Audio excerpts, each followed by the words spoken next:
Hello guys, आप सबका मेरे यूट्यूब चैनल बीएड एजुकेशन में हार्दिक अभिनंदन है।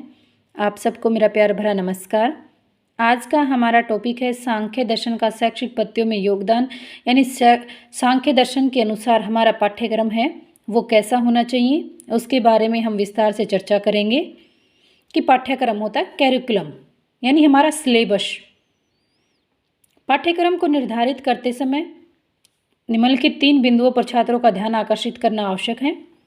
सबसे पहले छात्रों को परम सत्य से परिचित कराना, कि जो सात्विक है, जो सत्य है, उससे परिचित कराना। उन्हें उनकी प्रगति, उनकी प्राप्ति हेतु अभ्यास कराना कि किस प्रकार से वो सत्य को प्राप्त कर सकते हैं, उसके बारे में अभ्यास कराना। छात्रों की समस्त मानसिक शक्तियों का अधिकाधिक उनको विकसित एवं उनको परिपक्व बनाना। छात्रों में व्यवहारिक जीवन यापन हेतु शारीरिक और मानसिक कौशलों का ज्ञान कराना।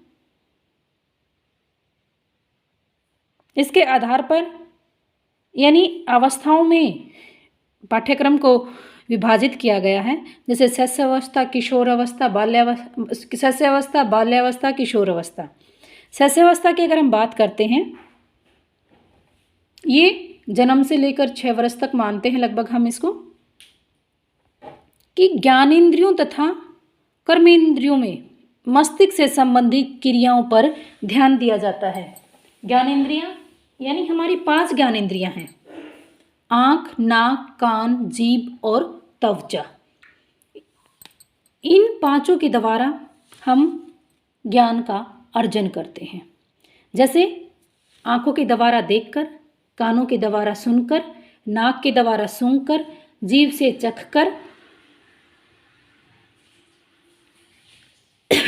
चखकर, और स्किन से हम महसूस करके कि ठंडा है, गर्म है, कठोर है, कोमल है। यानी ये हमारी जो 5 ज्ञानेंद्रियां हैं, ये हमारा ज्ञान का सबसे अच्छा स्रोत यानी माध्यम है। तथा कर्मेंद्रियां, हमारी 5 कर्मेंद्रियां भी हैं।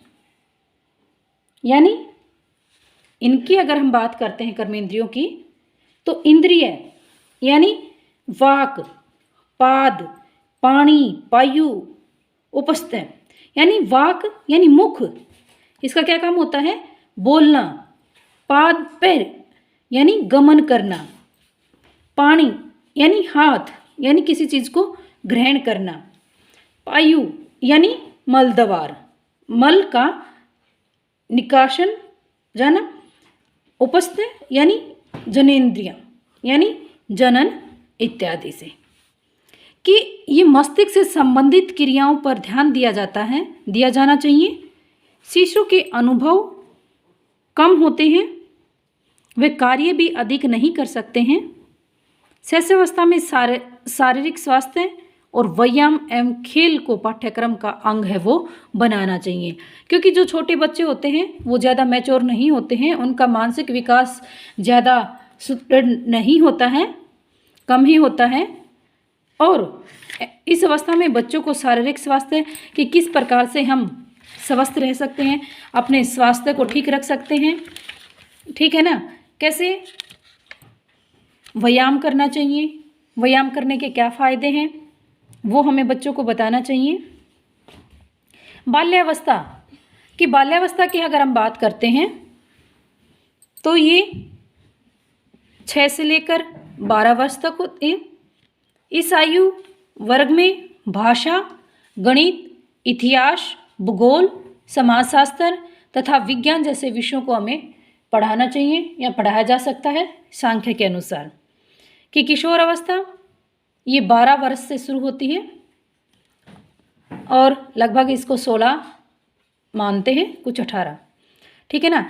इस आयु वर्ग में विचारों की प्रौढ़ता तथा परिपक्वता आ जाती है। यानी जो हमारी किशोर अवस्था होती है, इसमें लगभग जो हमारा मानसिक विकास है, यानी वो चरम सीमा पर होता है, या ये कह सकते हैं कि वो लगभग हो चुका होता है। तो इसमें बच्चों के में विचार है, उनमें परिपक्वता आ जाती है, मैच्योरिटी आ जाती है। और विवेचनात्मक तथा तर्कपूर्ण विषयों को भी पढ़ाया जा सकता है। तर्कपूर्ण होता है कहाँ, क्यों, कैसे, कि ऐसे विषयों को भी आसानी से पढ़ाया जा सकता है। ठीक है ना।